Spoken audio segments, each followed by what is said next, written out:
Hello everyone, Pedro with you, and in this video I'm going to show you how to post Instagram stories on desktop. So actually it's very easy. First of all, of course, you need to access Instagram.com website and log into your account. As you can see, I'm already logged in.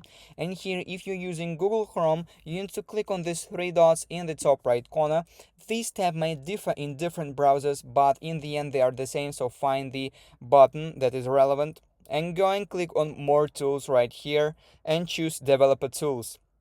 On Windows, the hotkey is F11 as I remember, but I like to click on buttons right here. And then here you need to simply find this button called toggle device toolbar and click on it.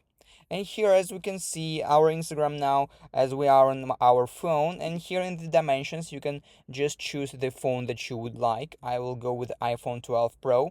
And here, if you click on the home button, you will have your story right here, and if you click on the little plus button, it will open your downloads or any other folder on your device, and you can choose whatever you want to post to your story. I will go with this one, click open. And as you can see, now I can simply add to my story, customize my story, and click on the button, and it will be uploaded to my account. And basically that is it. That is how we can post to story on desktop on Instagram. If you found this video useful, leave a like and subscribe to the channel. Thank you.